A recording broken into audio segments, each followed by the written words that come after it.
Then God said to Jacob, Go up to Bethel and settle there, and build an altar there to God, who appeared to you when you were fleeing from your brother Esau. So Jacob said to his household and to all who were with him, Get rid of the foreign gods you have with you, and purify yourselves, and change your clothes. Then come, let us go up to Bethel, where I will build an altar to God, who answered me in the day of my distress, and who has been with me wherever I have gone. So they gave Jacob all the foreign gods they had and the rings in their ears, and Jacob buried them under the oak at Shechem. Then they set out, and the terror of God fell on the towns all around them, so that no one pursued them. Jacob and all the people with him came to Luz, that is, Bethel, in the land of Canaan. There he built an altar, and he called the place El Bethel, because it was there that God revealed himself to him when he was fleeing from his brother. Now Deborah, Rebekah's nurse, died and was buried under the oak below Bethel. So it was named Allon Bakuth. After Jacob returned from Padan Aram, God appeared to him again and blessed him. God said to him, Your name is Jacob, but you will no longer be called Jacob. Your name will be Israel. So he named him Israel. And God said to him, I am God the Almighty. Be fruitful and increase in number. A nation and a community of nations will come from you, and kings will come from your body.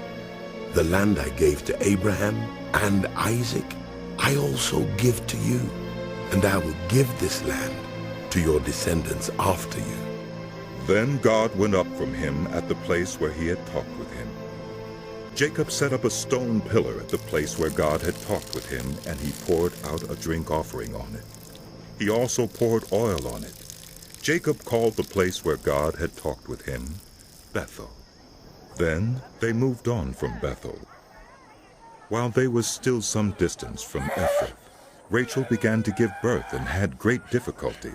And as she was having great difficulty in childbirth, the midwife said to her, Don't despair, for you have another son. As she breathed her last, for she was dying, she named her son Ben-Oni, but his father named him Benjamin. So Rachel died and was buried on the way to Ephrath, that is Bethlehem. Over her tomb Jacob set up a pillar, and to this day that pillar marks Rachel's tomb. Israel moved on again and pitched his tent beyond Migdal-Eder. While Israel was living in that region, Reuben went in and slept with his father's concubine, Bilhah, and Israel heard of it. Jacob had 12 sons. The sons of Leah, Reuben the firstborn of Jacob, Simeon, Levi, Judah, Issachar, and Zebulun. The sons of Rachel, Joseph and Benjamin. The sons of Rachel's servant Bilhah, Dan and Naphtali. The sons of Leah's servant Zilpah, Gad and Asher. These were the sons of Jacob who were born to him in Padan Aram.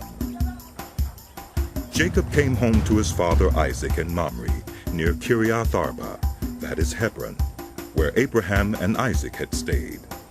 Isaac lived 180 years. Then he breathed his last and died, and was gathered to his people, old and full of years. And his sons Esau and Jacob